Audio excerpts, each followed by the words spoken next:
All right, hello everyone, and welcome. It is Tuesday, July 12th, and we have just finished out week 2, and we are headed, or in the middle, not quite the middle yet, I guess, starting into week 3 overall. So, we have a new series of tasks going into week 3. Now that we are basically halfway through the month, you have created all of the content for both of your games. You have now you completed 2D platformer, music, and sound effects. I returned back the grades and the feedback. Everybody got a feedback video for the compositions, and you're encouraged to make any changes. You have all the way until the end of the month to revise music, revise sound effects, especially once you get everything in the game. This week we're focused on taking all of the assets and moving it into the game using Wise. And once you hear your music and sound effects, then we are going to probably find that there's a lot of changes that might be, not a lot, there might be some changes that are necessary once everything is playing back and working properly. So you will have the opportunity to change your music. You'll have an opportunity to tweak your sound effects and update those if necessary. So you have just finished out your week 2 composition, which is Angry Bots, and I have a couple of submissions here. Where did those go? There you go. We have 4 submissions here, and we will start out by taking a listen to each one of these, and then we will move into the new assignments for week 3. We are using a program this week called Wise, and it is made by Audio Kinetic. And let me just go through and show you their website and make sure that I explain the process of downloading everything. Let's do that here. Let me get a new tab going. All right, so all of these instructions are located in the weekly assignments and materials. Come on, let's go. And it gives you a link to Audio Kinetic's website, and that's where you go and choose Download Wise. When you download, they'll make you log in, and you will eventually download the Wise launcher. And when you do that, it installs a program that looks like this. And it will ask you or give you the instructions on how to download the proper version. But let me go through the process of downloading this. Oh, hold on. I guess I have to log in. Why does it make me log in every single time when I tell it to keep me logged in? Installation failed here in the chat. At what point does it? Is it with the actual application, or is it with some of the software? After the fact, there's something called the redistributable that I think it tries to install at one point. Hold on just a sec. Let me log in. Or just post up a screenshot. No, you probably did on FSO.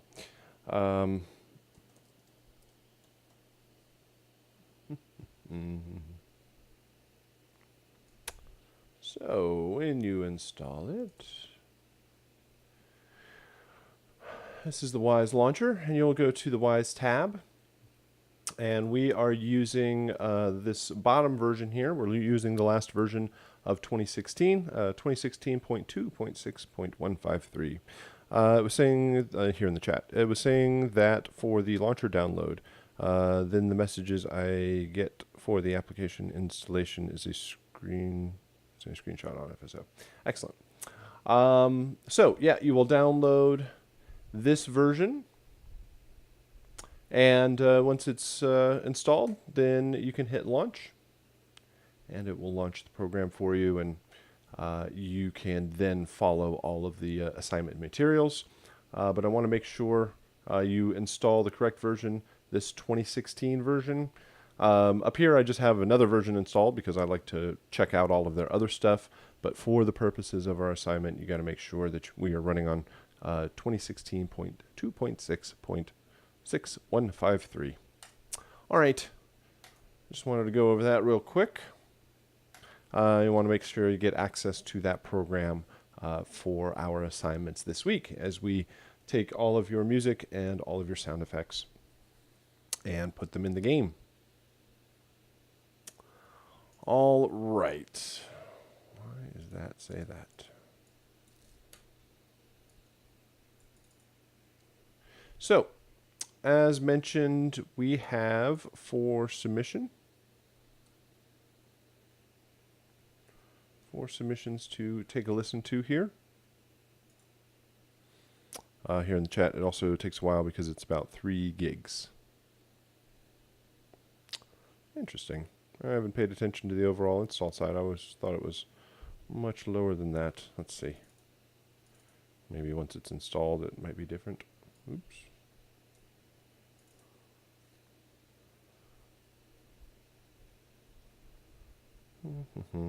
Let's check out my install size. Now you got me curious.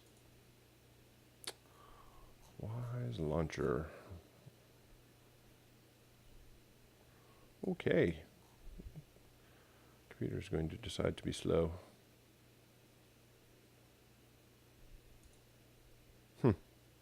Interesting. Okay. When you... Oh, okay. You installed everything. Okay. Yeah. When you download everything, you just need the basic application. Not that the other stuff will draw anything, be incorrect or anything, or make anything not work, but yeah, it'll definitely add to the install size. Okay, so let's go ahead and talk about your submissions from week 2. So as mentioned, I have 4 submissions here.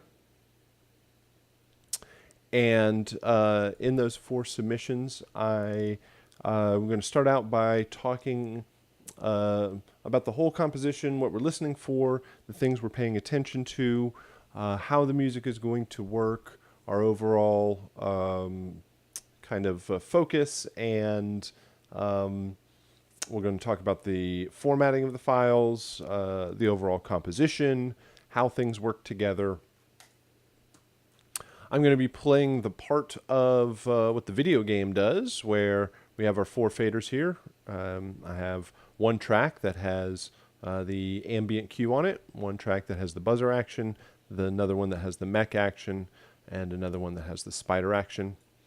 And this last track over here is the stingers.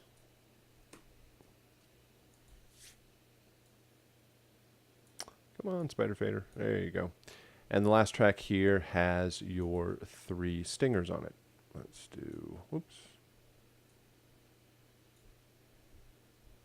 He's right here.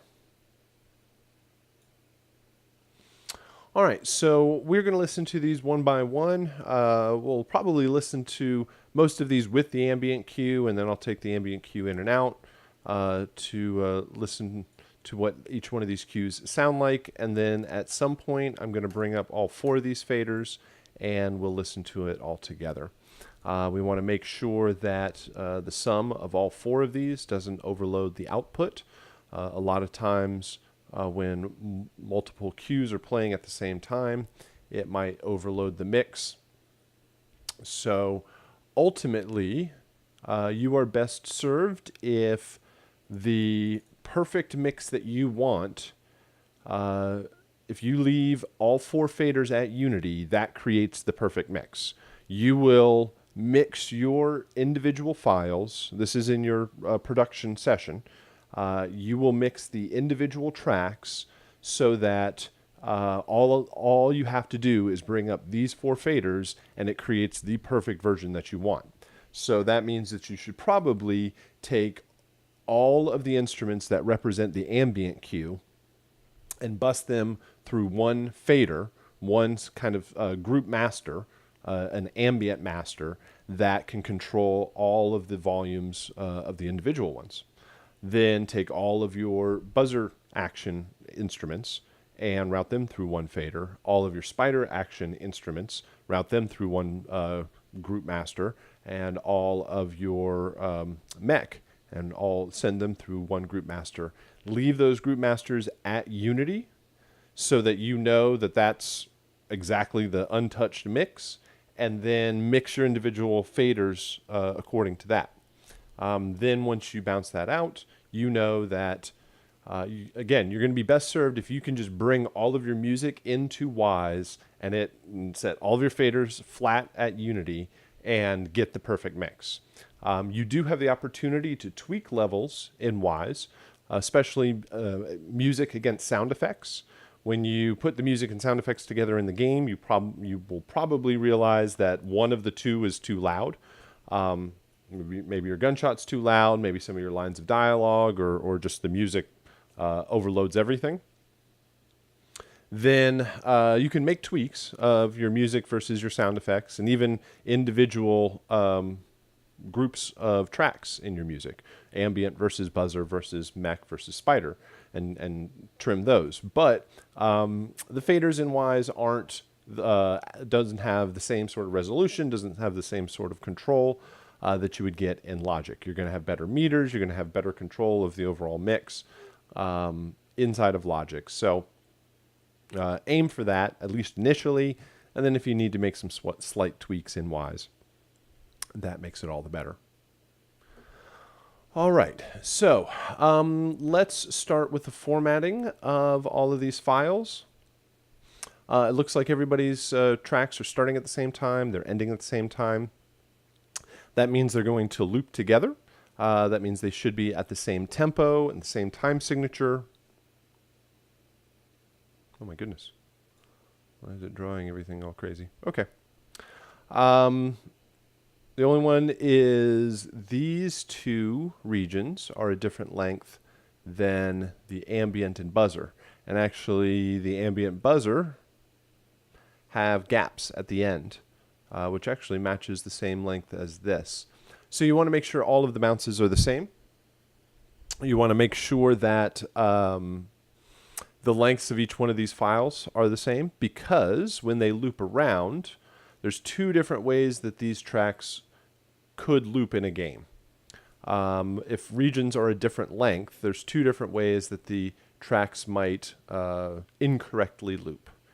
The first way is how, let's see if I can do this.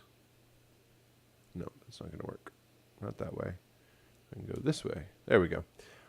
This would be the first way that they would loop, where it would all start at the same time, and they would play together. They'd be just fine.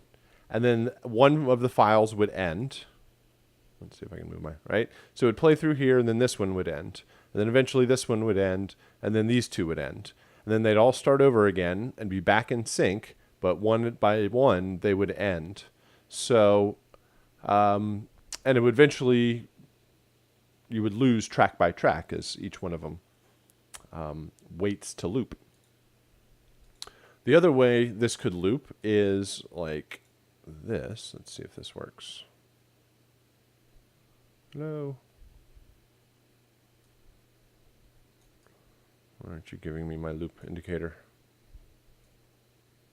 There it goes. This is the next way it would loop incorrectly, where they would all just loop as soon as they were over, and they would kind of loop independently of each other. So that means the farther, like, the more times they loop, the farther they get off and the farther they get out of sync. So watch out for that. The way Wise will work is this way, where it'll just stop one by one and kind of all loop together. And then at the end, it'll loop back at the same time. So just watch out for that. And watch out for your levels. I'm going to guess that this one, if we listen to all 4 of them at the same time, it's going to overload the master because they look individually, they look loud or strong, have a strong signal. But when they play back together, it's probably going to overload the master. Okay, so that's formatting. Actually, let me zoom in on these stingers. The stingers look like they are the correct shape. Stingers should be strong in the beginning, hit with a strong impact, and then fade out to silence very quickly. Let's kind of zoom in on these.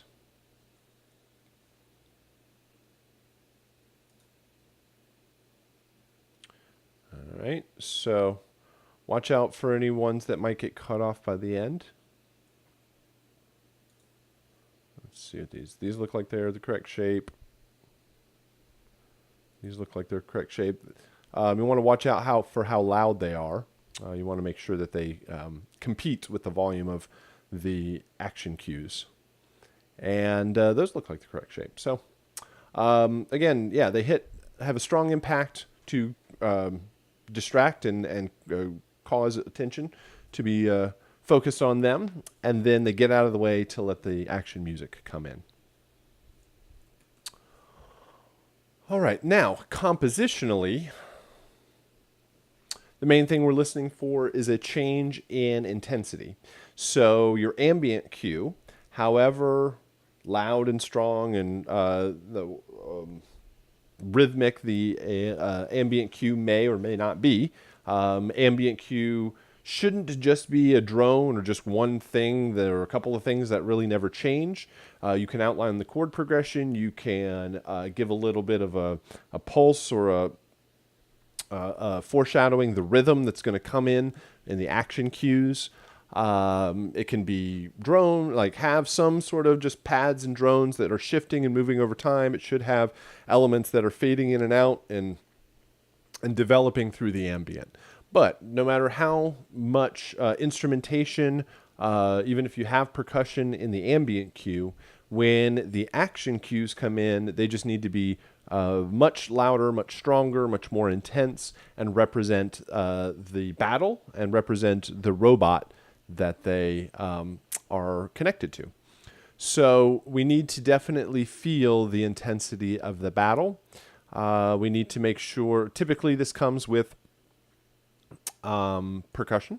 Percussion is probably going to be the key thing. And there should be a bit of percussion in each one of the cues, each one of the action cues. And then there should also be some thematic element that develops over the course of the cue. Then instrumentation.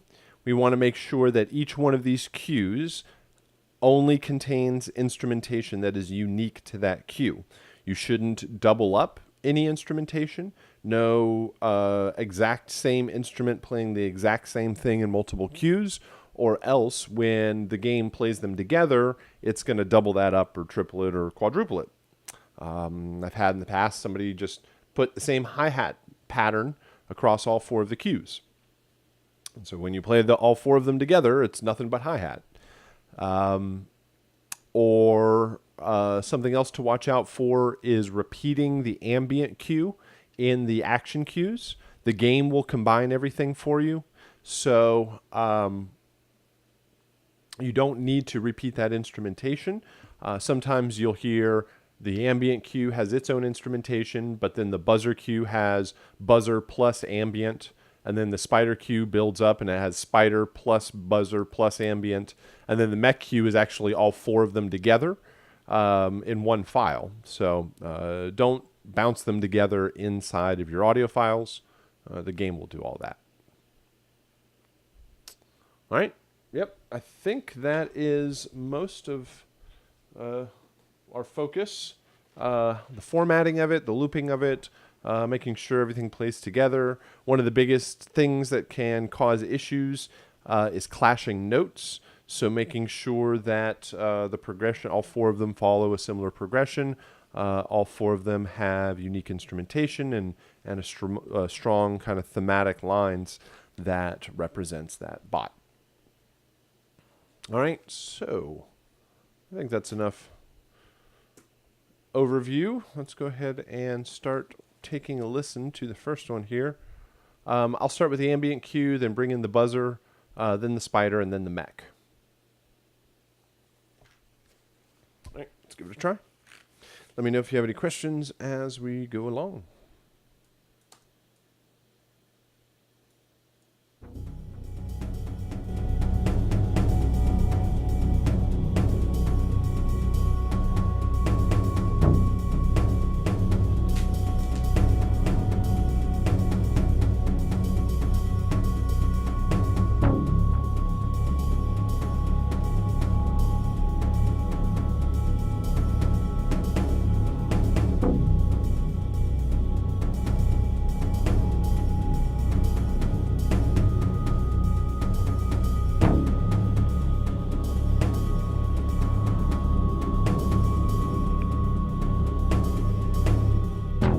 All right, a very cool texture overall.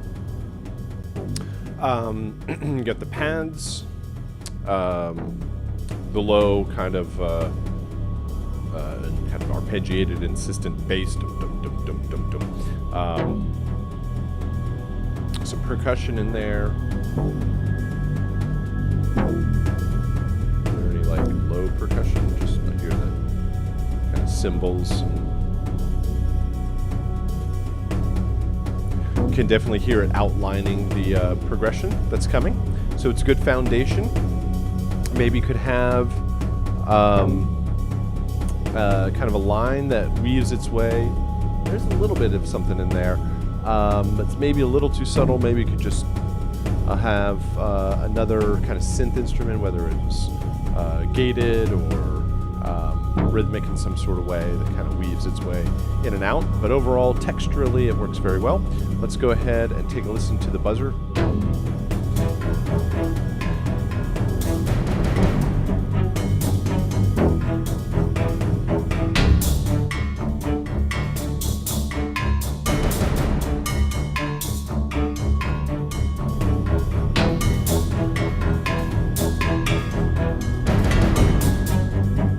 All right, so we got the low string in there.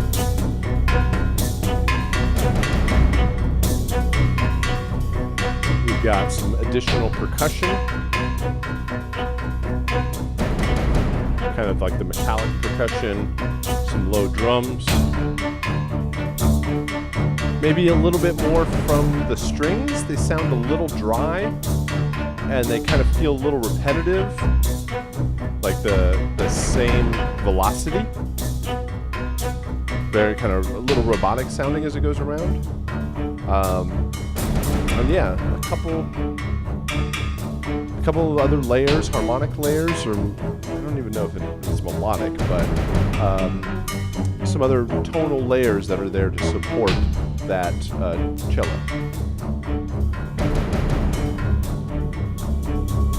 Let's do the spider cue.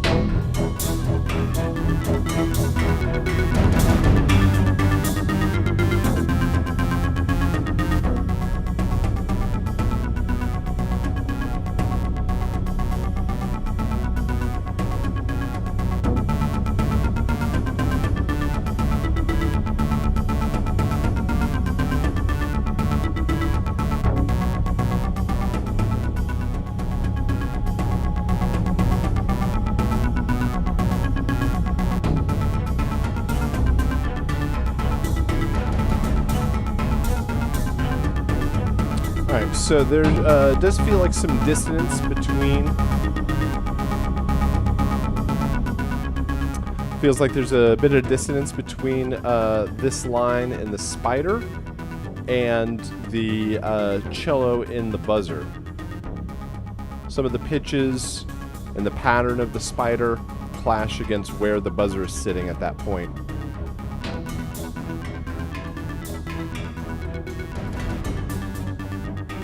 There's some good elements to it, but it throws just a kind of a couple of notes here and there that feel off against that cello. Now let's go to the mech.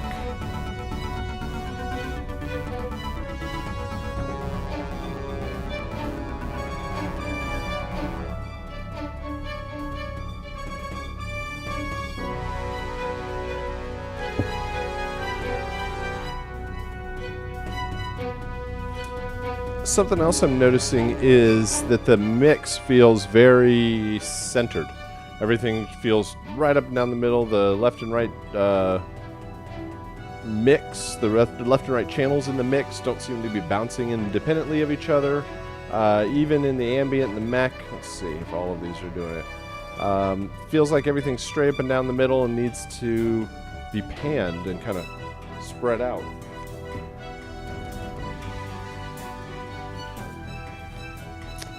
So definitely no hard panning, but definitely will give it some space to work with.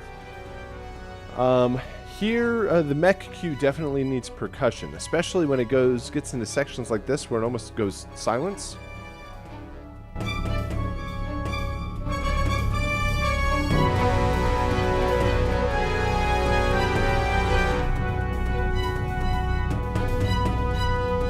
There's a little bit of stuff there, but you need something to fill the gaps between the different kind of stabs and chord changes of the of the strings. Reverb also to help give it some size and dimension. But yeah, especially the mech, which is going to be the most powerful one. Work on, again, velocity, again, for both the brass and the strings, those kind of fast, repeated phrases. Where is in the brass? I think right here. There was kind of some quick, repeated notes that sounded quite a bit robotic. So, yeah, those would be the main things I hear in the mech cue. I think everything works very well. Everything formatted correctly so that it plays back properly. When you put it all together, let's check it out. Yeah, there's some definite dissonance between even the mech fighting the spider, fighting the buzzer cue. So, I think the chord changes are similar, but some of the little patterns and phrases hit some minor seconds and just hit some notes outside of the key that you're in.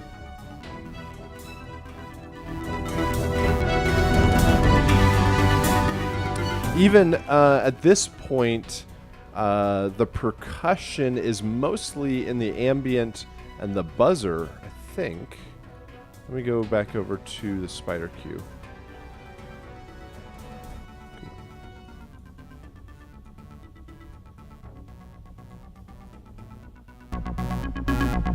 Right. So if these are playing, no percussion. There's a little bit of light percussion here.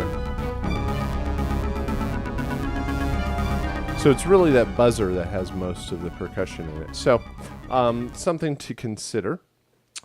If you option click the volumes slider, they'll go to Unity. Oh yeah, that's what I'm doing at times. I don't always want them to go up that way. No, when I do these video captures, the logic, or actually my whole computer, slows way down, right? So, like, just trying to get a fader to move, it's just not even responding. So, yeah, there's all sorts of things. I have to start moving faders way before I want them to actually get there. Thanks. So, what else? Yeah, percussion, more intensity. Watch out for some of those notes. Let's do these three. Over here. There we go. So, yep, see, option click. There it goes. Like 2 seconds later. Let's try that again. Fader. Option click. Ooh, that was fast. Okay. What's next? Zoom. Let's do 3 stingers. I'm actually going to bring these closer together.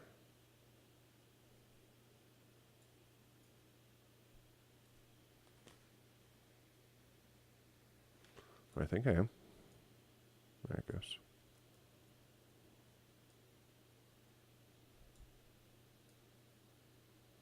Goodness. There we go. Here we go.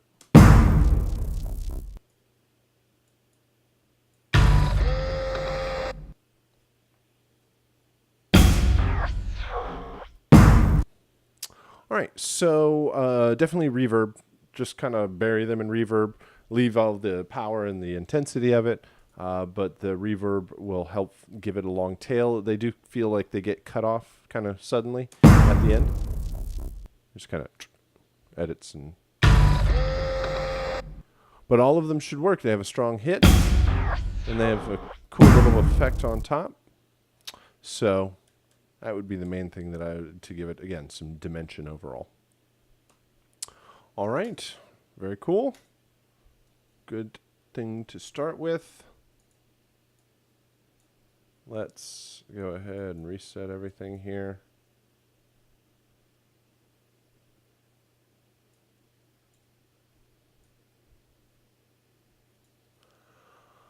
All right, start back with ambient cue.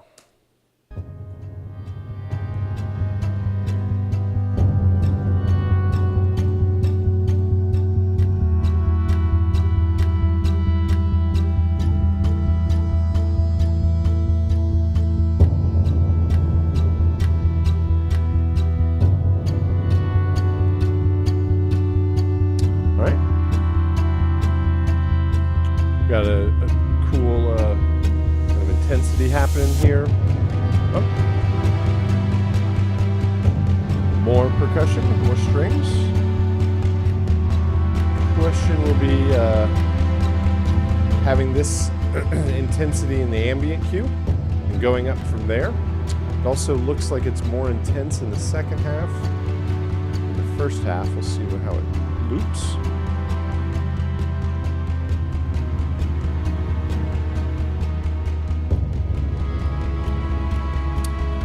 Chord change.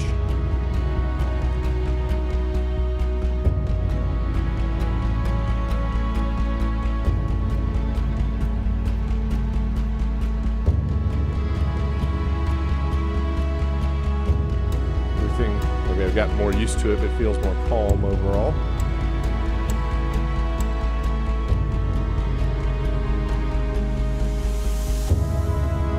And I like the progressions. Over here. See how it loops. Cool. That should work. Let's go to the spider cue. No, let's go to the buzzer cue.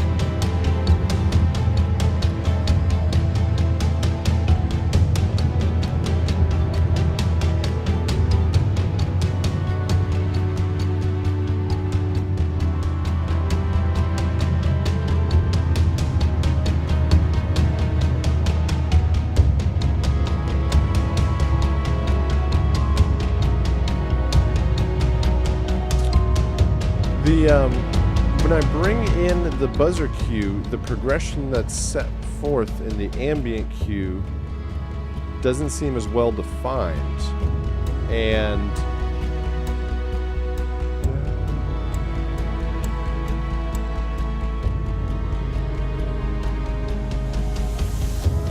I'm trying to see if the elements of this buzzer kind of follow it the same way.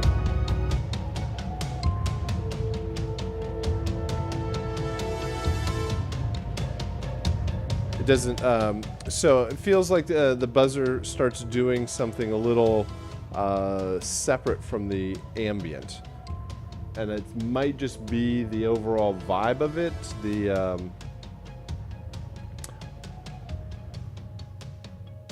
what is that? Is that like a plucked like harp or piano or something like that, or a couple of layers of that?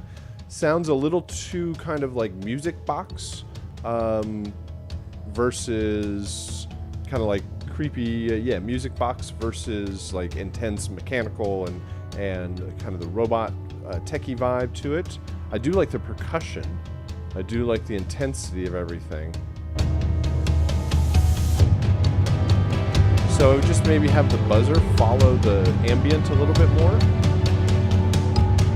Let's do the spider cue.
Is it the same percussion, like the same drum kit in both, or whatever kind of kit it is? So I think the spider follows the ambient a bit closer overall. It's got a little bit more of that kind of techie feel to it. Hearing something similar between the percussion.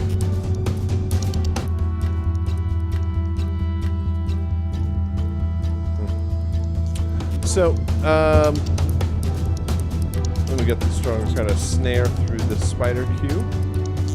All right, let's go ahead and bring in the mech.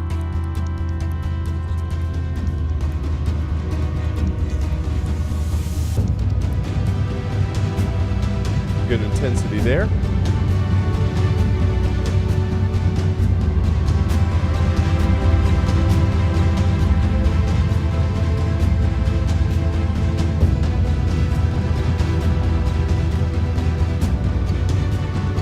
Yeah, when I say kit, I don't necessarily mean kick, snare, hi-hat, drum kit. I mean like the grouping of percussion that you used.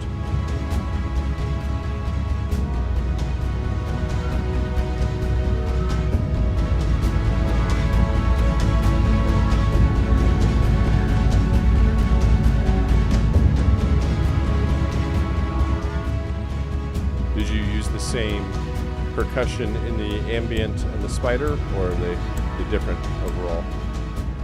I like this one. There's a great intensity here. The instruments sound great. There's kind of a cool space to it.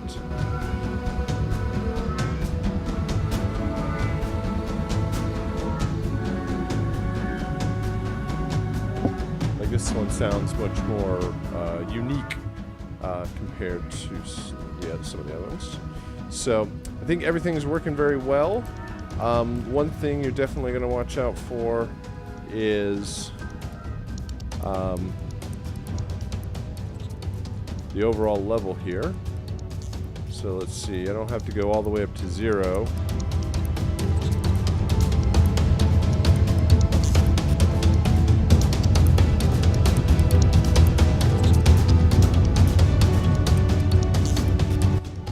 So I was at -3 or 4, and it's still hitting to +2. So definitely, did you have overall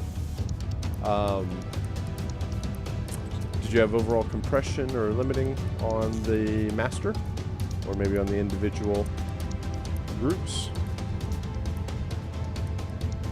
So, I mean, yeah, 0.2 on the mech is not a huge deal, but it's really the sum of all 4 of them. I think it works very well. I think everything's formatted correctly. Everything fits together, except for maybe some of the buzzer stuff. Let's see, some of the buzzer tones.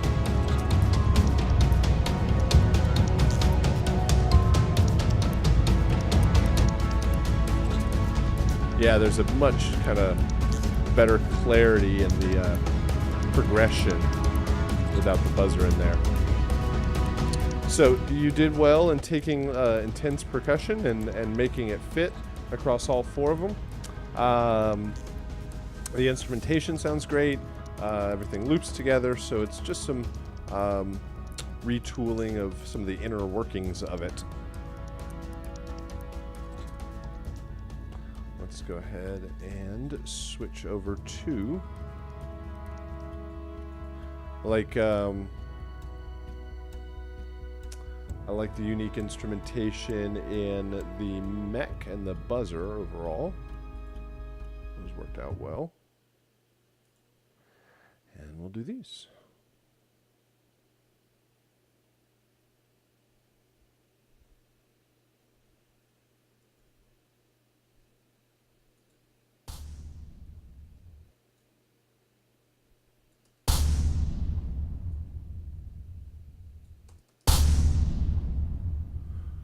Cool.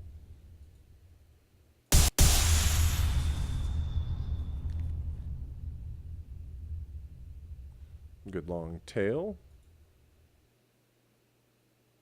All right, I think I like number 2.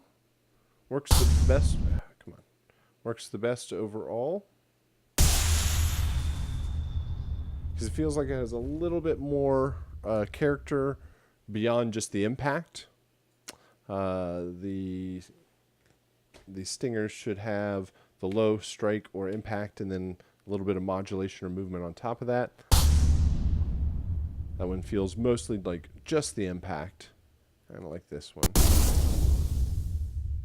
So having a little bit more kind of ear candy on top, like this one. And really it's just that kind of bass swell at the end. That works very well. So, stingers work. Overall, music works well together. Just a few things to tweak. Let's try the next one here.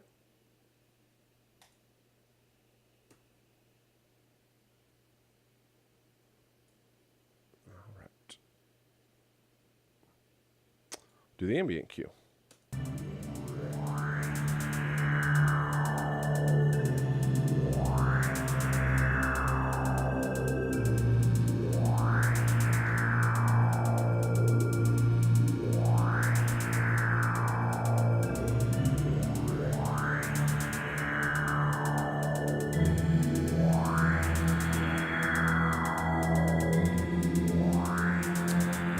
Got a little bit of the pulse from the hi-hat there.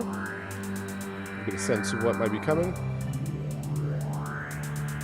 Got some of the we got the outlining of the progression. Maybe a couple of other instruments. Like now that the instrumentation has been set, you got the hi-hat, you got the pad, the bass.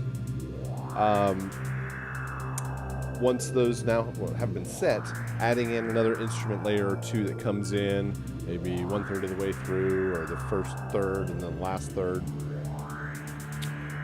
just to create more variation and more development over the course of the cue. Because the progression definitely changes, but the instrumentation is pretty consistent.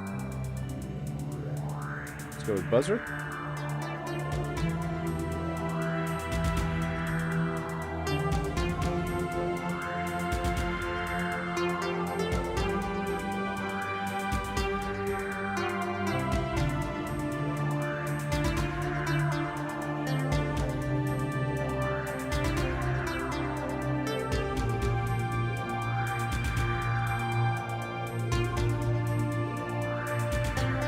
Cool. So we have a little bit more percussion, maybe a bit more stronger percussion to create more intensity. We have a strong thematic instrument line, synth line there. Both of these cues work well, playing back together.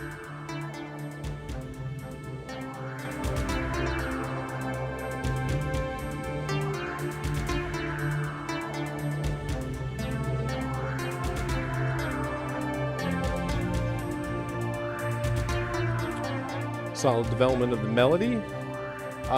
Feels maybe just a little too laid back. maybe have some of the stronger percussion would help the intensity. Let's bring up the spider cue.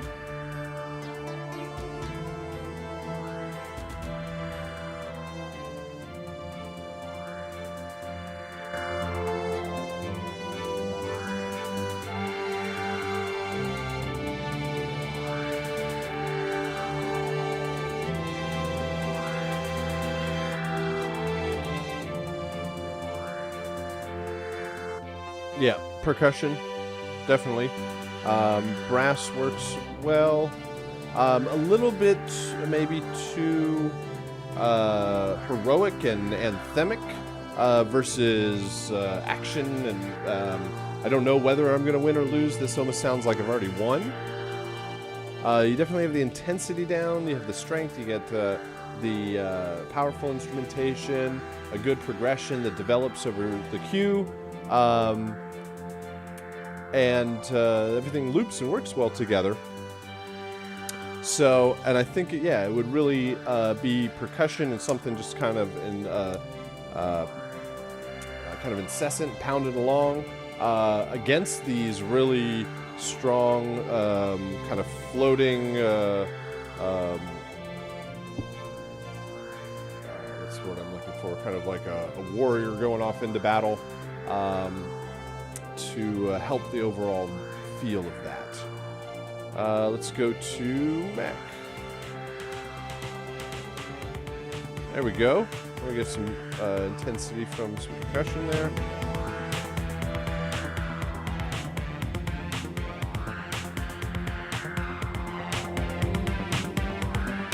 So I think this works because it works for you get that kind of synth vibe to it, where it works against the kind of technology feel, futuristic feel of the game, and then the consistent drum pattern kind of pushes the pace forward.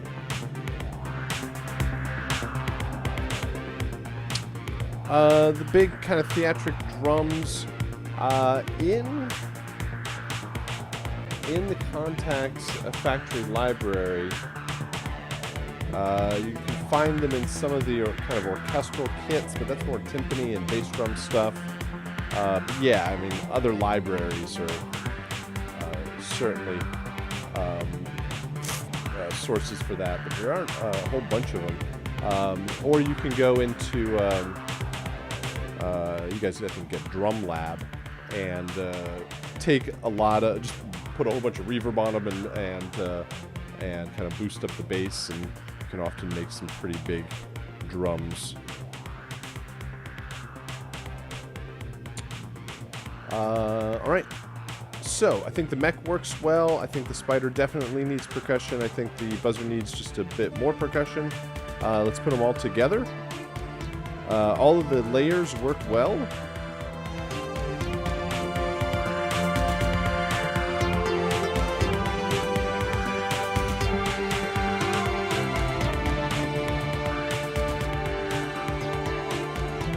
The lead line in the brass works very nicely.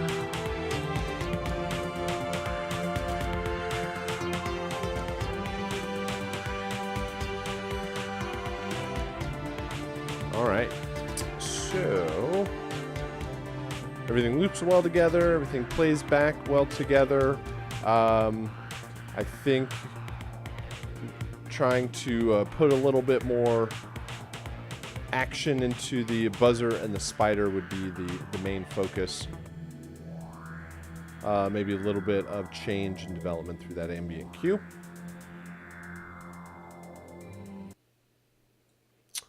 All right, and 3 stingers over here.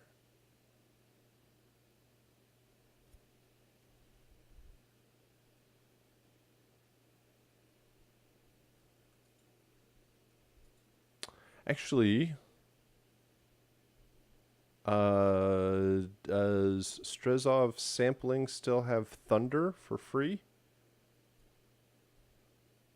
I think, because those are, I mean, it's not huge because it's a free library, but, or if you type in like Epic Trailer Drums into Google, you can probably find a couple of things, but Strezov sampling, now that we're talking about large cinematic drums. Strezov sampling Thunder free. This one.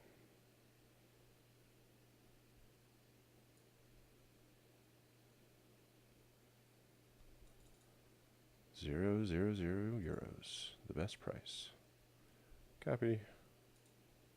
Paste. Yep, that's fun. That's some big cinematic drums. All right. Cool. Did we listen? We didn't listen to this. Okay. Let's go. Okay. Try again. Hello. There we go.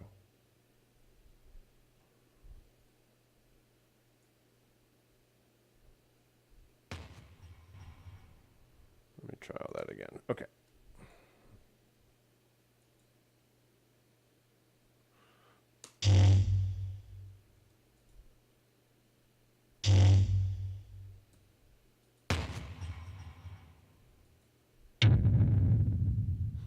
Cool. So, I would say the first two are too short. The third one's long enough, but all three of them feel like they are the hit or the impact, the bottom end of something that might be 2 or 3 layers, or at least 2, right? So I typically say that the bottom end is the hit, the impact, the thump, maybe a bass drop in there, and then on top of that is like the ear candy modulation stuff. So it's a synth kind of a pad or a filter sweep or a delay or a big huge, and probably a big huge reverb to help it give some interest and change and kind of lengthen it out. Then it will create more attention and draw more attention to itself. So especially like these first two. The third one, that's got some cool stuff in it, but it's kind of lower in volume. The third one has got a cooler kind of, was extended longer overall. It's just very low-endy, so. Excuse me. Okay. So, very good. Good stuff to pay attention to. All right, so for this one, I'm going to see if I can. Actually, I'm going to highlight this. I bet it's going to loop a bit better. So the main thing is definitely watch for these looping. I'm not sure what's going on. The spider seems to be much shorter than the rest. I'm going to even guess that the mech needs to be stronger, needs to have more instrumentation.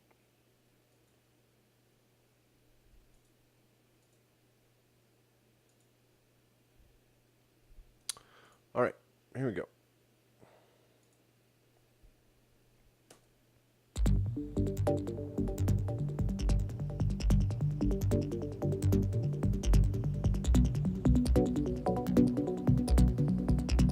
All right, so we got an interesting arpeggiator.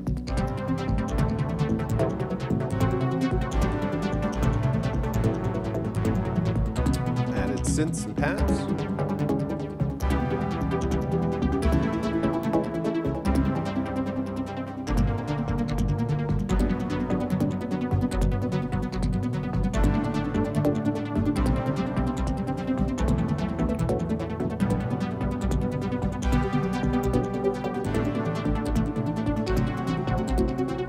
I think with the additional pads added on top, the chord changes are kind of going through the chord changes too quickly. So kind of just hold one of those changes, especially in the ambient cue, because it'll give you more room to build up in the other cues. Like if you're like you do it a couple of times through this ambient cue where the changes are a bit shorter overall. And then once once you have these layers established, add a couple of other kind of ear candy things that'll fade their way in and out of the mix. Let's go ahead and add the buzzer.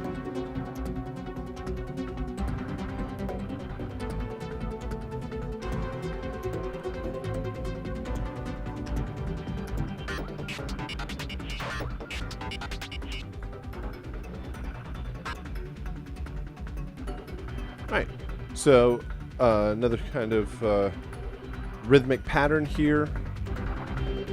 Try for stronger. Oh, everything kind of stops there. Try for stronger percussion. Trying to figure out if that percussion is part of the synth pattern or if it's a separate percussion pattern. There's some cool like synth sounds.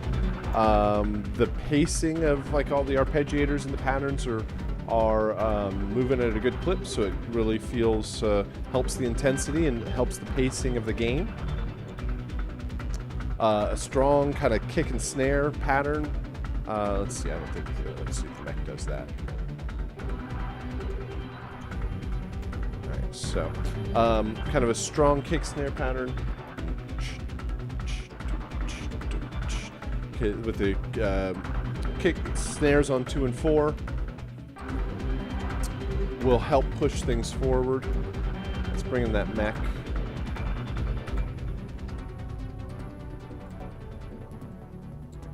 What's going on with that? All right, so this is very low in volume, needs a lot more layers. Those kind of little drop things are cool. Percussion. Let's see the spider here. Was the spider just not bounced or something? Whoops, too far. Went back to the beginning of the session. What's this? All right.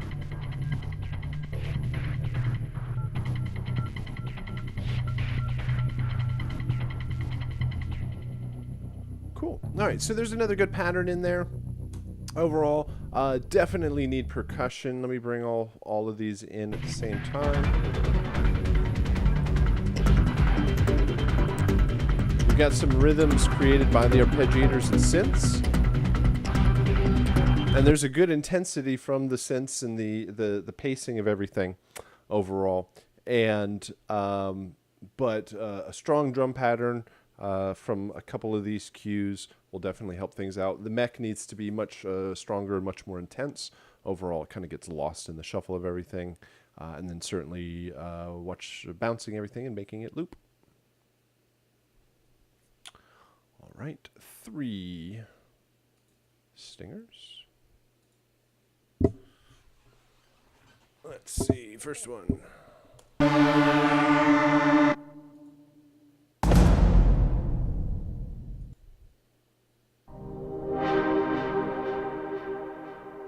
All right. So I think the first one just sounds like a synth note.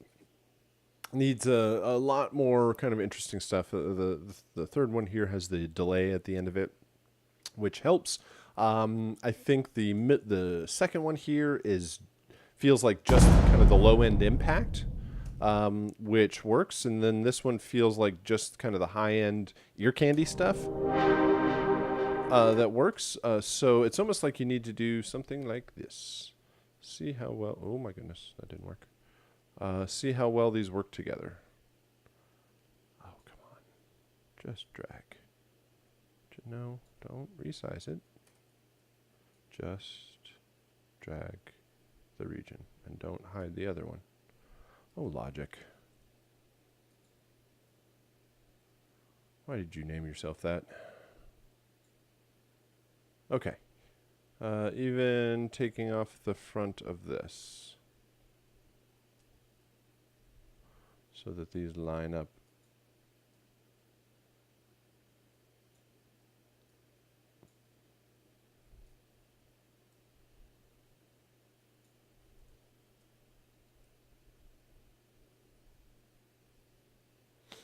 All right, let's try that. Yeah, that would work very well. You'd have to mix it a little better. The bottom end could be a little bit louder.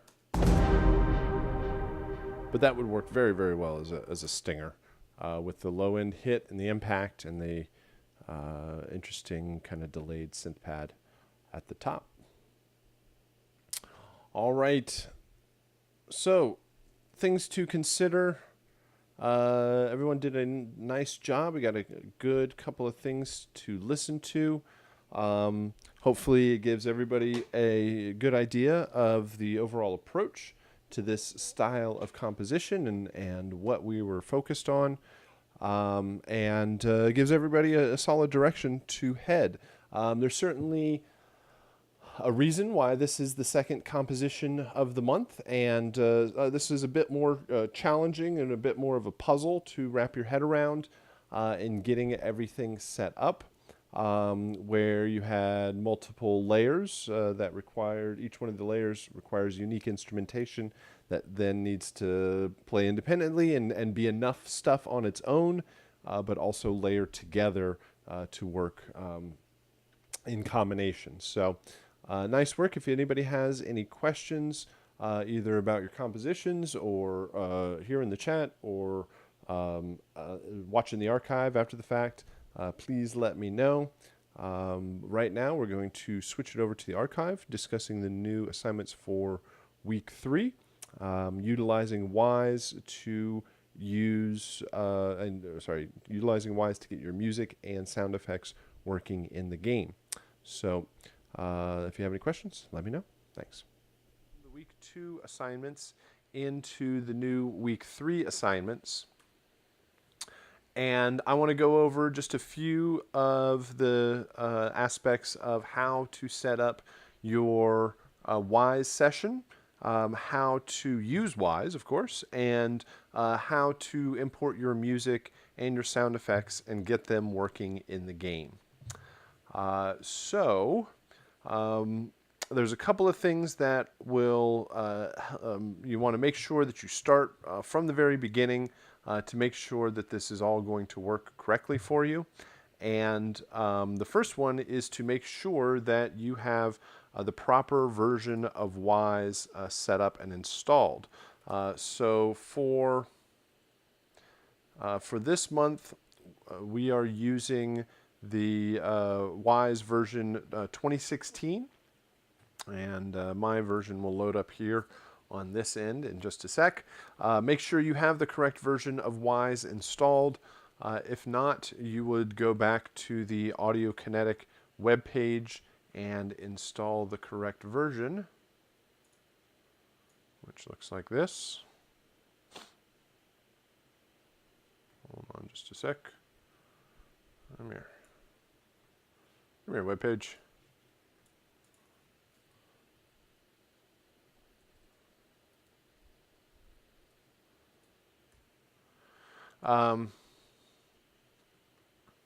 You would go to Audio Kinetic's web page and download Wise over here. This is going to download the Wise launcher, which looks like this, the Wise launcher. And in here, you want to make sure that you've gone to Wise. I'll do this later. You go to Wise, and you want to make sure that the version's installed. One of them says 2016 on it. If not, then you can do install new versions and make sure you have a 2016 version installed. It shouldn't matter which one you do, but just go for the most recent one, the biggest number, right? Which at the time of filming is 2016.2.6.6153. Just get the newest one and install that, and when you launch, it will look something like this. So, now, first and foremost, you need to have the correct version of Wise installed, and there's more detailed instructions on FSO to get that installed. The next thing would be to have a couple of files set up on your desktop to make this project work. So what we are going to do is we'll go to FSO here and show you all of the files that you have to download. So let me find that real quick. I am going to go, let me get to the correct class first.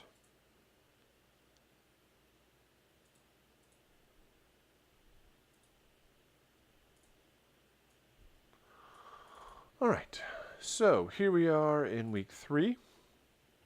You should download everything, go through and watch the WISE overview video that is an overview of WISE. It leads you through windows and menus and the overall structure of your files. And you'll download also the 2D Platformer WISE setup and AngryBots WISE setup. We'll be talking about that next week, or not next week, on our next session, and our chiptune composition, which I'll also talk about today. So let's start out here with our 2D Platformer WISE setup. In here, there's a video that will recreate a lot of what I'm saying here. So there's a bit more detailed information there. And there's also all of the downloads for the assignment. There is a PDF that also follows along step by step with all of this process. You can download the video from above, but make sure you download this 2D Platformer WISE zip file. This is the session that we will be using. So make sure you have a copy of that downloaded. You're also going to need a copy of the game, which you should already have downloaded. But if you need to find, again, a copy of the game, you can go back to week 1, where we started 2D Platformer. Go to the game composition assignment and re-download this zip file. That's where the copy of the game is. So let's go ahead and set up a couple of things that we need to. The first thing I'm going to do is just create a folder. I'm going to do this all on my desktop, and I recommend that you do the same while you are working on the project so that all of the files are easily accessible. I'm going to name this 2D Platformer. And in this folder, I'm going to take that zip file that we just downloaded from FSO. I'm going to unzip it. I don't need the zip file after that. So I'll just take that folder. This is the WISE project that is provided. This is what we're going to use with all of the files that we need. So we'll just start with a copy of that. Then we're going to get a copy of the game, as I mentioned before. Go into your downloaded version of the game application and make sure that these two files are next to each other. This is extremely important to make sure that this works properly. If the 2D Platformer file is not there, right next to this 2D Platformer WISE folder, it will not work, which is also stated here on FSO. In the assignments, if these two files, warning, make sure you have these two files next to each other or things will not work, right? So make sure if you are having any sort of issues at the end of this process, make sure that you have everything set up correctly. It will solve a lot of any sort of troubleshooting you might encounter. All right, the other thing we're going to do is create a folder called Media. And in this Media folder, I'm going to create another folder called Music. If I can spell it right, Music. And I'll create another one called Sound Effects. And this is, I'm going to put all of my music and sound effects in here that I created, just so I can have quick and easy access to those. So let me do that real quick. Let's see. going to go back to my original composition files and a copy of my sound effects and bring them in there, which looks like this. So I'm going to go get all of my music files. I'm going to take a copy of those. Let's try that again. Drop my music in my music folder. I'm going to back up, go find all of my sound effects. Should have 18 sound effects, and I'm going to make a copy and put that in my sound effects folder. And this is for no reason other than to have very quick, easy access to all the files that I need. All right, at this point, I can launch Wise and make sure I open up the project to get started somewhere. It would load up. Should just be patient here.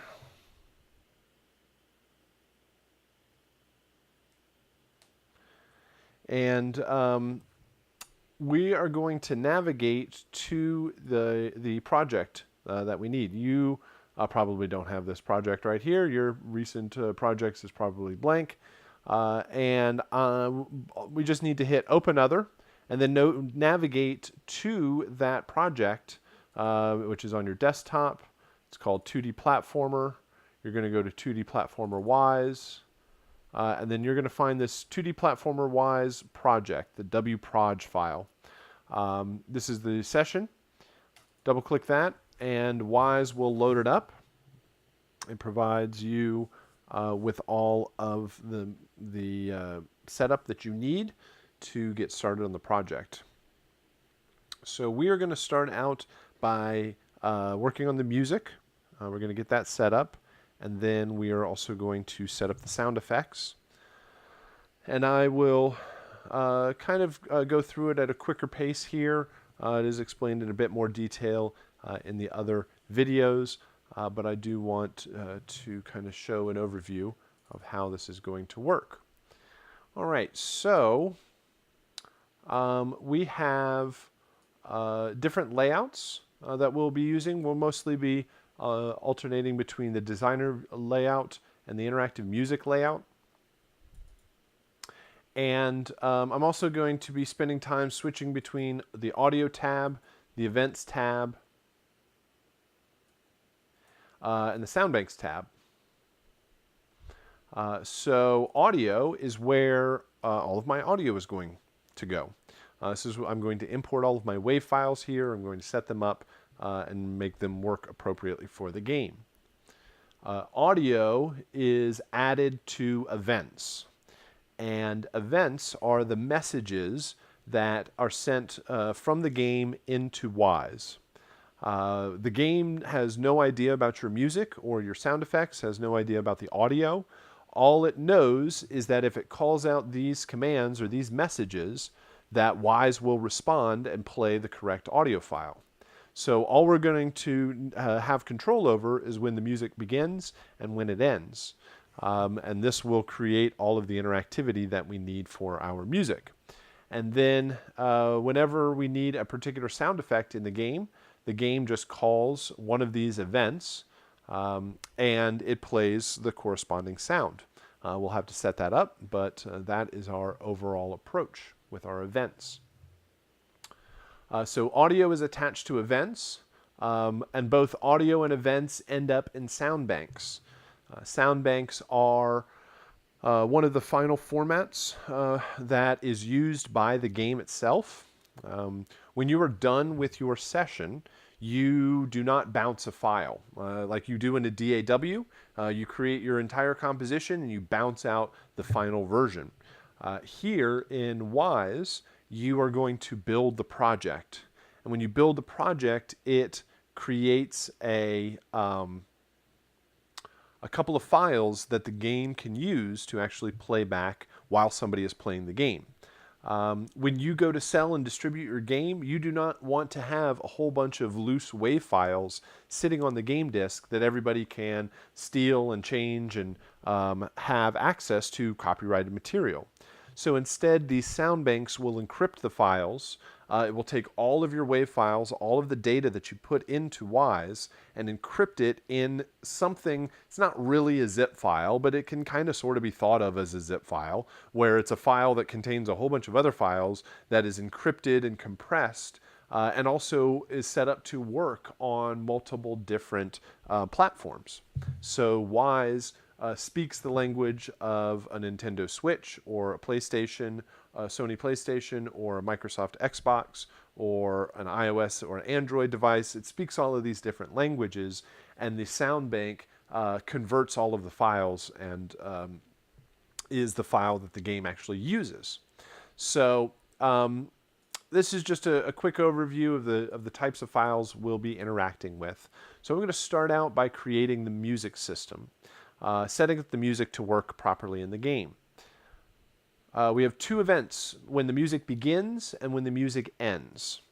So already set up in the game, when the game starts, it calls out this command or this event called play music begin.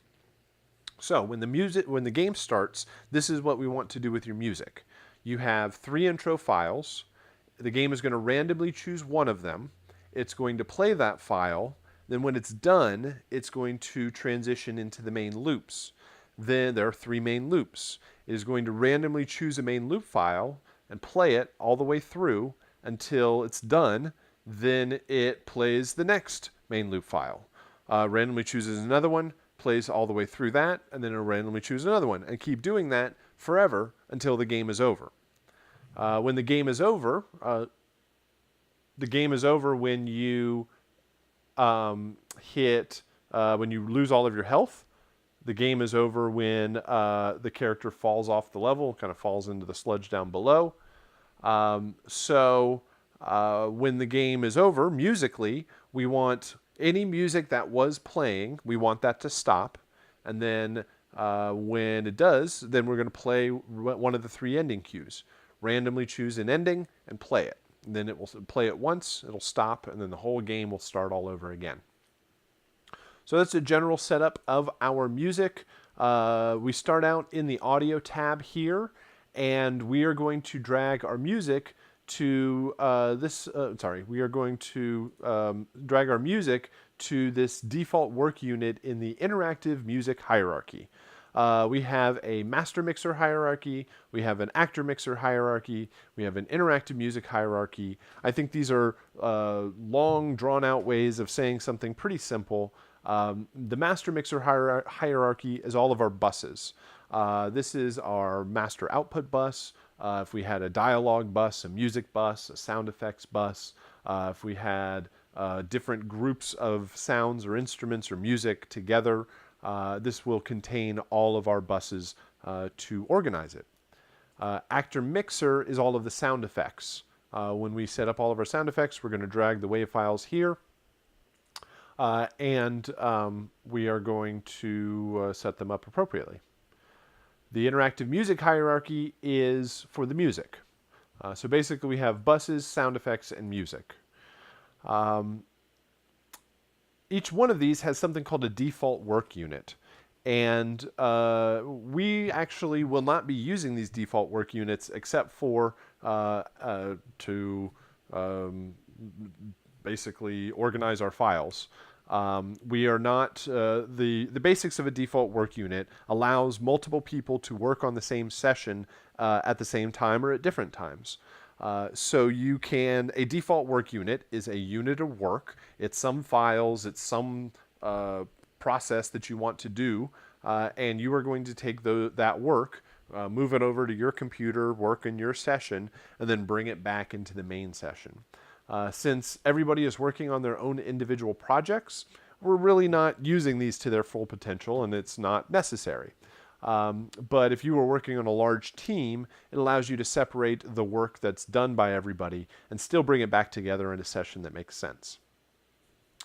All right, so we're going to start out with our music. I'm going to go back to the folder where we created and imported all the files that we needed, or kind of organized all the files we needed. I'm going to go to my music here, and I'm going to drag these into the interactive music hierarchy. And I am going to drop them right on the default work unit here.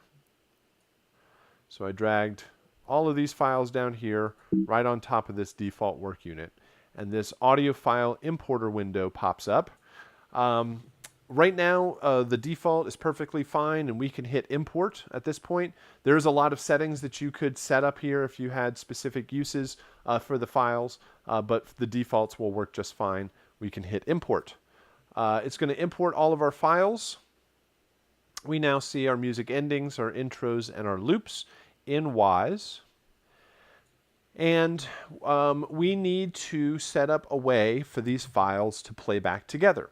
Right now, they're just individual, so we need to group them together in certain ways so that they play back correctly in the game. If you were going to load up a whole bunch of music for a party and you put it into iTunes or your favorite music player and you wanted to sequence them to play in a certain order, you would put them in a playlist. Playlist is a very common term for kind of sequencing music together, and we are going to do the same thing here. We are going to put our intros and our main loops together in a playlist so that when the game starts, it's going to play back these files correctly. I can highlight all of these files, and then I can put them together in a playlist.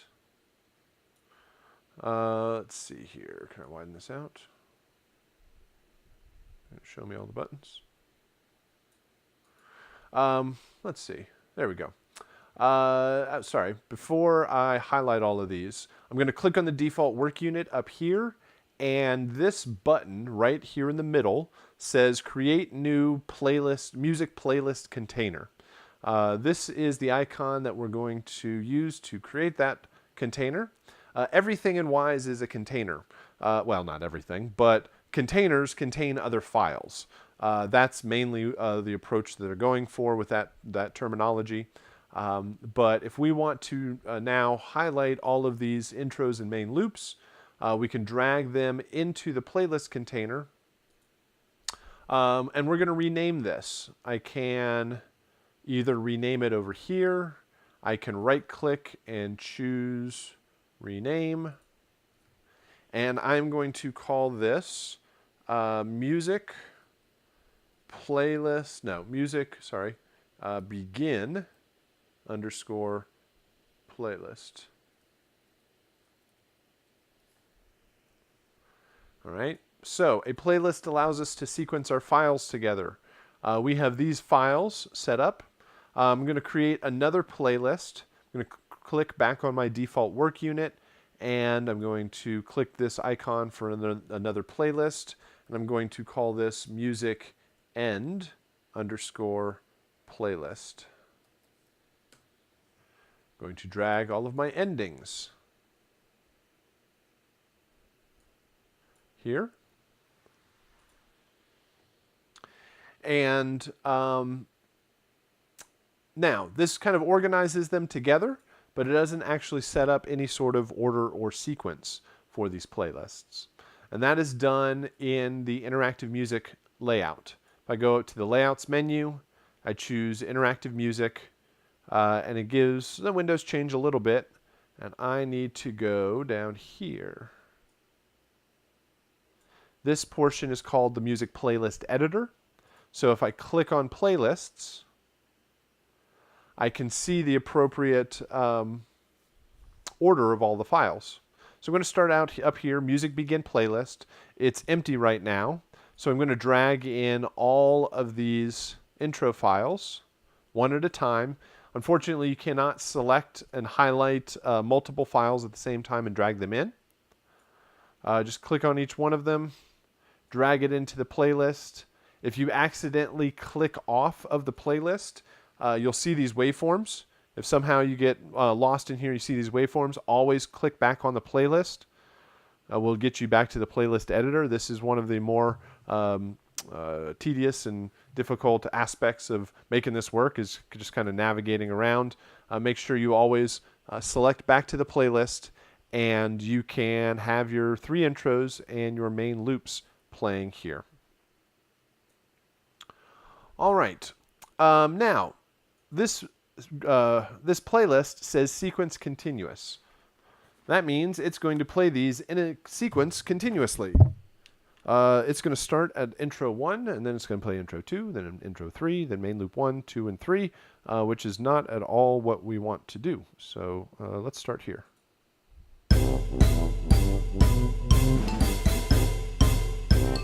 All right, so it plays them in order, which is, like I said, not at all what we want. We want of the 3 intros, we want one of them to be chosen once, and then it's going to move into the main loops, and we want it to then randomly choose main loops infinitely, and just do it over and over again. So we need to group these files together. We have the intro group and the main loop group. I am going to click on my sequence continuous segment up here, so I guess it would be a group. I'm going to create new groups. Sometimes if it puts a group inside of another group, you can just kind of drag them out of each other. You want to make sure that each of the groups are on the same level. So we're going to drag these 3 intros in here. Intro 1, 2, and 3. Oops, I missed.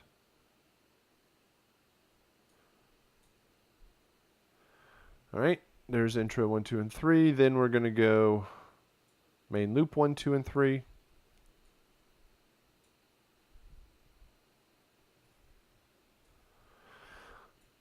All right, so this still doesn't solve anything because, again, sequence continuous plays them in a sequence continuously. It's going to go from the first one down into the first group here. It's going to play 1, 2, and 3, down to the second group, a main loop 1, 2, and 3, and then be done. So we have a couple of different options here. We have sequence continuous, sequence step, random continuous, and random step.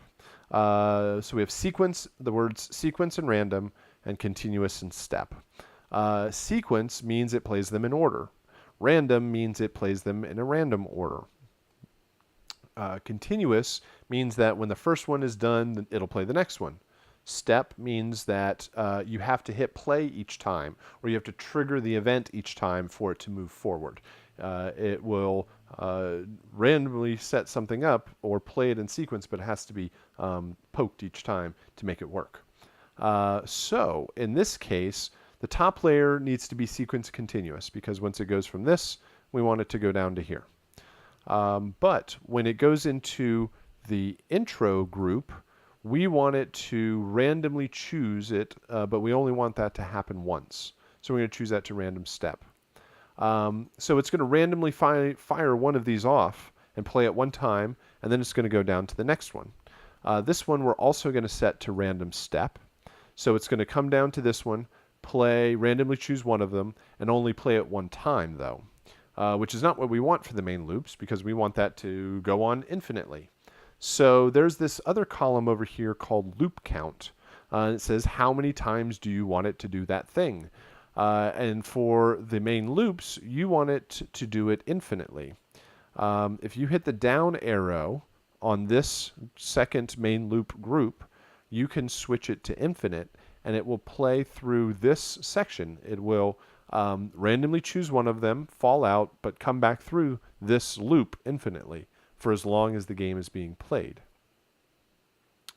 So let's try this out. If I click this main music begin playlist and hit play, it's going to randomly choose an intro, but only do that once, and then jump down into the main loops and hopefully do this infinitely.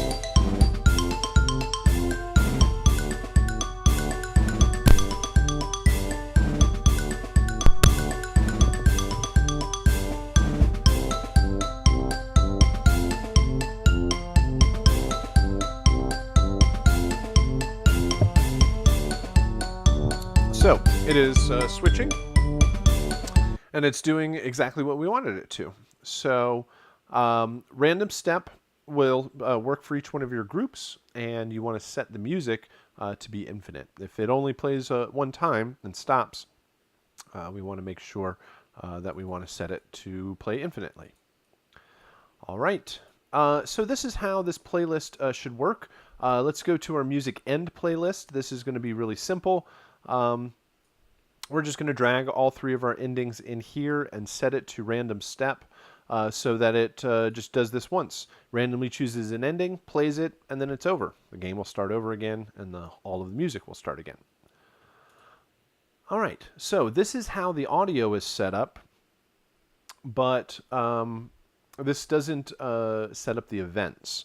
Once we have the WAV files controlling as we want them, I'm just going to go to Project here. I'm going to do Project Save. We should have probably done that a while ago, but Save. Also notice that it's not Command S, it is Control S to save properly in 2D platformer. For reasons that the application kind of thinks it's a Windows application, but it's just wrapped and running on Mac. So I just typically just go hit File Save to be sure. All right, now we have set up our audio. Now it's time to move on to the events. We have two events. We have music begin and music end. So setting up the music begin should be pretty straightforward. All we need to do is to play this music begin playlist. So let me take a step back here. Events have actions. There's anytime you click on one of these events over here, you're going to get access to these double arrows, and you have different actions like play, break, which will allow you to kind of pause and move on to the next thing. Post event, which will allow you to trigger any other events. You can stop, you can pause, you can mute, you can change a bus volume, you can change an individual audio file's voice volume, you can change the voice pitch, you can add a low pass filter, a high pass filter, you can change mix states, you can turn on and off switches, change game parameters. There's a lot of different things that you can do from these events. Remember, these are the messages that are sent from the game. The game knows nothing about your audio file. It just calls out these different events, and Wise takes care of the rest. So this music begin playlist, we want to play something, and then we hit browse. When you hit browse, it may look like this. It maybe looks like this, and it's kind of grayed out. Doesn't look like there's anything to choose. But if you go to the,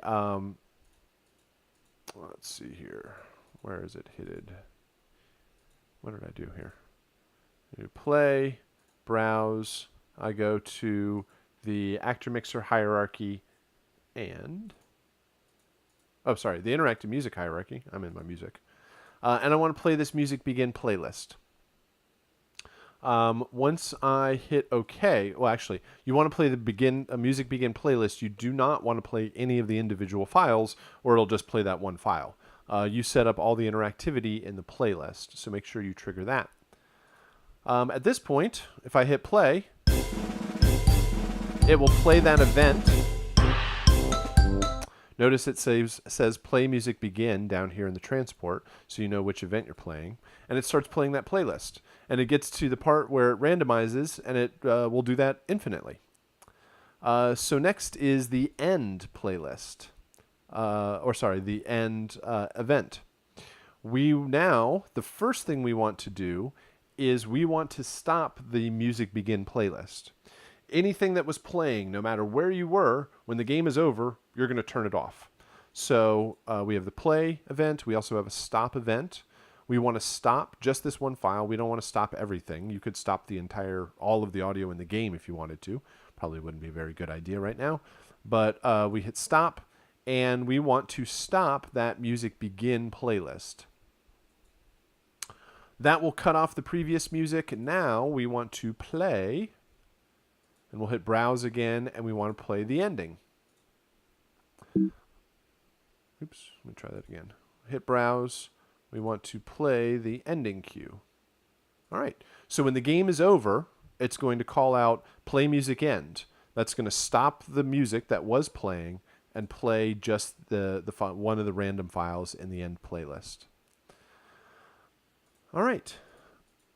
So that should set up our music. Let's hit play. Let's hit begin. Let's go over to the ending. And it should stop, end there, and be done. All right. So I'm going to go back to Project Save. Now that I have my music set up, I am going to go back to the Audio tab, and now I'm going to tackle the sound effects. These should be pretty straightforward. Most of it is just you have the events. Again, the events are really important. It tells you all of the files or all of the messages that the game can speak, all of the messages that it can send you, and you basically need to respond with audio. And you'll see these match the sound effects: bomb boom, bomb fuse, bomb pickup, bomb set down, enemy death, gunshot, health pickup, jump, ouch, and taunt. So we need to set up these events. We need to start over in the Audio tab. We are going to work on the actor mixer hierarchy now on this default work unit. This is for the sound effects. I'm going to go back over to my sound effects over here, and I'm just going to highlight all of my WAV files. Again, this is why we kind of organized it all together so you have quick access. Highlight all of my WAV files and drag them into my actor mixer hierarchy. You want to make sure you go on that default work unit right here.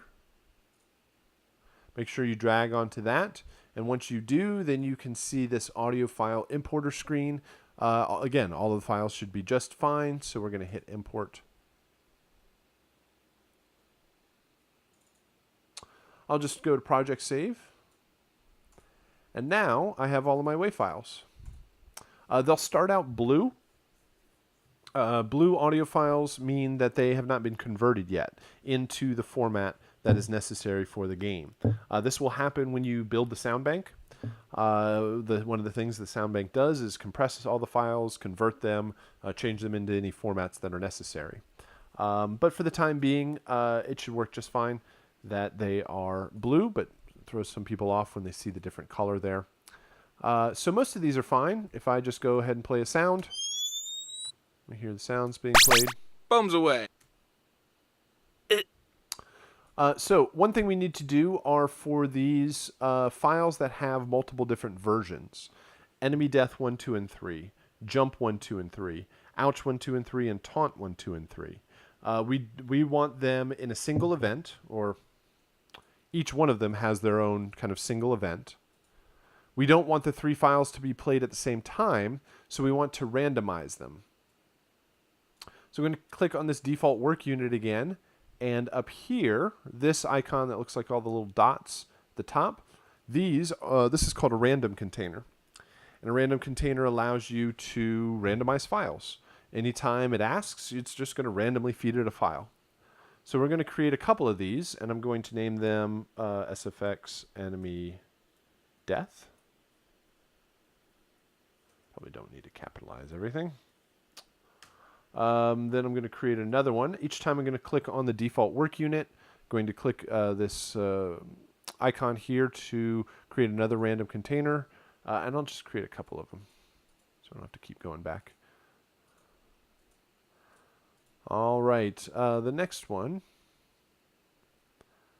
I am going to go SFX, and I'm going to name this jump. I'll just right click this time and do rename. Oh, let's try that again. There we go. This time I'm going to call it SFX ouch. And the last one here is SFX taunt. There we go. So I'm going to take all of my enemy death files, I'm going to drag them into enemy death. I'm going to take all of my ouch files and drag them into ouch. I'm going to take all of my taunt files and drag them into taunt. Going to take all of my jump files and drag them into jump. All right, so this should get all of our audio files set up for the game. I'm just going to, again, go back to Project Save. Now all we need to do is set up the events, which should always, each one of these should be real simple to do. So all we need to do is go ahead, we are going to play a file. We can hit Browse, and this time I'm going to go up here to my actor mixer hierarchy. This is Bomb Boom, so I'm going to choose Bomb Boom. You don't even go to the next one. You don't even have to hit play in this. It'll just do it automatically. If you hit Browse, this is Bomb Fuse, so I'll set that one up. This is Bomb Pickup. I'll hit Browse, and I'll choose Pickup. I'll go to Set Down, hit Browse, choose Set Down, go to Enemy Death, hit Browse. This time I want to make sure I choose the random container. Do not choose the individual files. You want to use the random container itself. So I'll set that one up. There's Enemy Death. Here's Gunshot. Browse. Gunshot. Health Pickup. Browse. Health Pickup. Jump. Again, I've selected the jump random container. Ouch. Select ouch random container. Taunt. Select taunt random container. All right. Now I have messages. Seem to work. All right. At this point, I am ready to go. I can build the game, or I can build the project and test it out in the game to make sure everything is playing back properly. And this is done by going to the Layouts menu again, and we're going to choose Sound Bank. And over here in the Sound Bank, you'll notice that there's one sound bank here called Sound Bank. It is set up for the Mac platform, and the English is set to, oh no, English. The language is set to English. So we're ready to go. All we should have to do at this point is hit Generate. And when you hit Generate, this message will pop up, and it says Evaluation Mode. Sound banks contain 27 media items out of 200. It gives you this generic message, and it should have built all of the files correctly. The way you can test this out is you go out of Wise, and you go to this game application that we brought into this folder. Now, when early on, we made sure that this application is next to this folder so that when you hit Generate, it actually backs out of all of this 2D Platformer Wise folder and knows to go into here. And then let me show you the location that it drops the files. If we do Show Package Contents, we can actually get a folder structure of this application. Go to Apps, go to Contents. Resources. Now you don't actually have to do this, but it'll show you what's going on here. In Resources, we'll go to Data. In Data, we'll go to Streaming Assets. In Streaming Assets, we will go to Audio. We'll go to Generated Sound Banks and the Mac folder. And right here today, at the current time, it shows that we have created this file. The setup that we have done in Wise is now going to play back in the game. So now let me back out of all of this, and you can now run the game application and hear your music and sound effects play. There is a little bit more information about how to appropriately mix and how to adjust levels. I'll leave that up for the video game. Well, you have to do it for the video game. I'll leave that up for the video. To explain a bit more detail, but that should get you up and running and make things work properly for the game. Again, if you reach this point and you are in Wise and you have generated here and the message that pops up is in red and it gives you all sorts of errors, read the errors, make sure that you're not missing a file. Sometimes it's complaining about the setup inside of Wise. Or other times, if you go try to play the music and you don't hear anything, it would be the fact that this 2D platformer application and the 2D platformer Wise folders were not next to each other when you built. So double check that. Or if you have any other issues, please get into contact with us, and your instructor can help you out. So, what else? Let me go back to here. That's the overall approach for 2D platformer. And on Thursday, we'll talk a bit more on Angry Bots. I'll point out a few more interesting approaches for how Angry Bots will be set up in Wise. Please work on these projects throughout the week so that we can answer any questions before the weekend. Don't leave it to Sunday night in case any sort of issues come about. And the last project I want to discuss here is your chiptune composition. It's not entirely Wise. We do have a composition this week. We will listen in peer review next week for anybody that submits. But this is a composition in the style of the original Nintendo platform. It is a traditional linear composition. It doesn't have to loop. It's not interactive in any sort of way. The composition itself is 1 minute to 2 minutes long. And I'm most interested that you are following the restrictions of the original Nintendo system to kind of get a sense of what composition was like back in these earlier systems overall. And so with this project, I was a bit hesitant at first when we started this, thinking that it would end in less than optimal compositions, less than listenable music because of the limitations of the sounds. The sounds don't really sound all that great or aren't as interesting or complex compared to modern synths and DAWs. But what I ended up finding is that most people end up having your focus on the composition a whole lot more, and you're not hiding behind kind of the production and the sounds and things like arpeggiators and drum machines that will do it all for you. And so there's a strong focus on the composition and the development of the music. So again, there is about a minute-long composition. When you download the project, you get a session that a Logic session that provides all of the sounds that you are going to be using for this composition, for this project.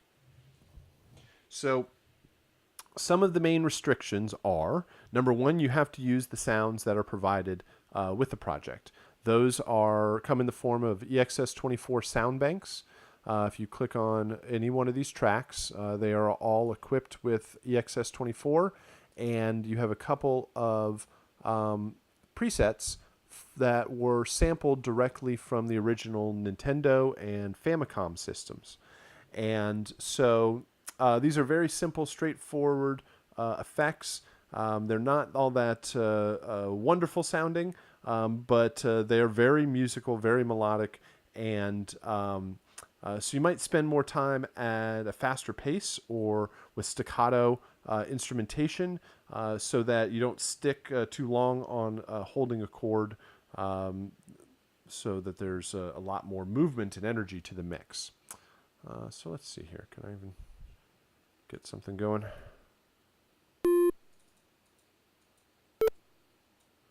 So provided are a couple of chiptune sound banks. Let's see here, like drums, and basic tones and synths. So you have to use the sounds that are provided for the project. You are limited to only 4 simultaneous instruments playing at the same time. You can use more than 4 tracks. You just can't have more than 4 playing at any one time. So you can have as many as you want.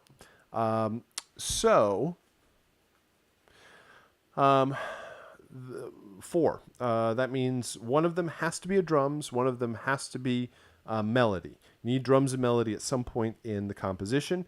The other 2, you could have drums, bass, harmony, melody. You could have drums, harmony, melody, melody, or like drums, harmony, melody, counter melody, or drums, melody, melody, melody. It depends on how you want to approach it. But you can have any combination as long as you have drums and a melodic idea. Of course, the progression, the melody all need to develop over the course of the minute or so composition. You can have more than 4 tracks. You just need to make sure that they are, there's only 4 of them playing at any one time. What else? So you have to use the sounds. You're limited to the number of tracks. You have to have drums. You have to have melody. Oh, the melody has to change at some point. In order to do that, you're probably best to duplicate a track. And let's see, track.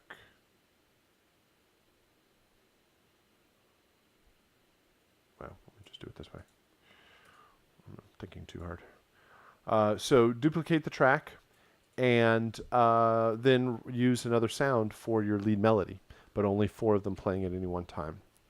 So I have a couple of student submissions. These are some of the better ones that I've had, but it shows you the capability of what is possible. So here is the first one. Let's do it this way.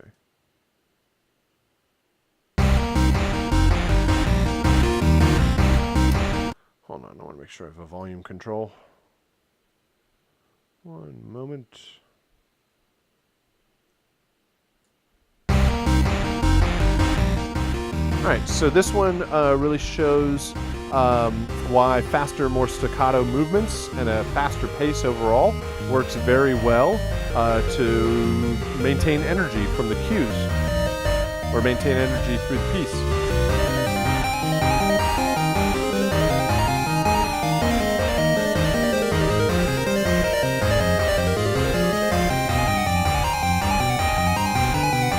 Especially this part right here.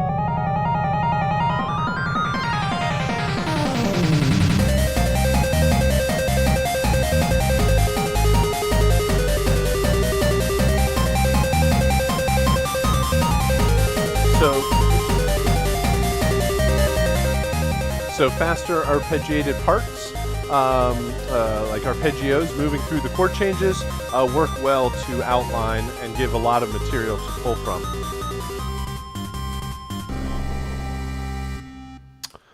Here's the next one.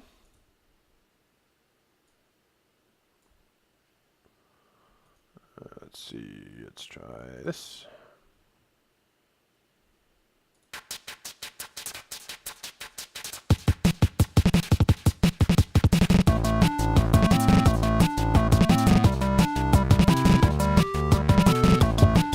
So good energy, lots of changes also throughout. Big sweeps through chords. Having things on the quarter note, 8th notes, 32nd, or 16th and 32nd gives a lot of room for all these changes.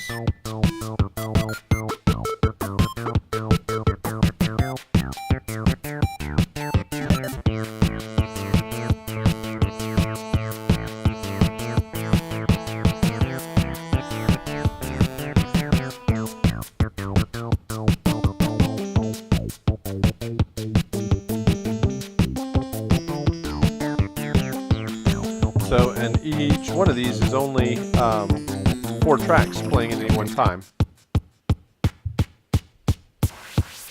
They're just constantly switching their sounds back and forth.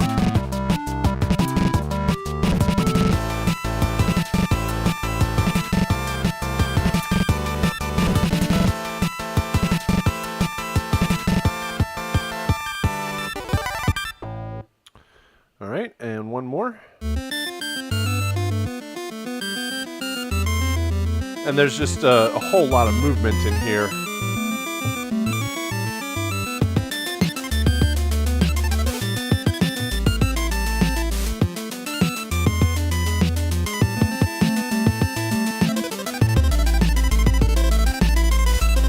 Again, these are kind of really classic chiptune approaches where you're repeating the notes or doing quick sweeps through arpeggios.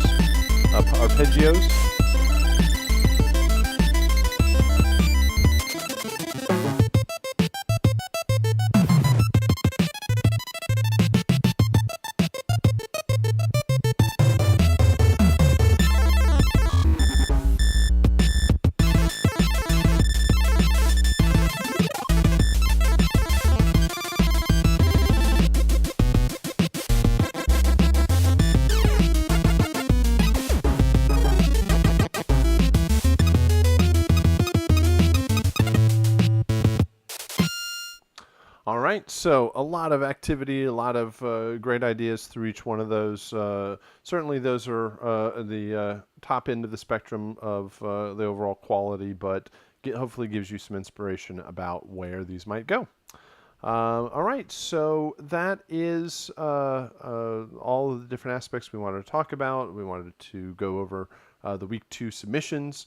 Good job for everybody that did submit from the Angry Bots composition, and hopefully it inspires more people to submit for our chiptune peer review that we will do next week. And we talked about the 2D platformer assignment and the chiptune assignment. We'll dive into the Angry Bots later on this week. All right, so please let me know if you have any questions, and yeah, we'll keep moving forward. We'll get into next week and talk about wrapping everything up for the month. So, all right, let me know if you have any questions, and other than that, have a good day. Thanks.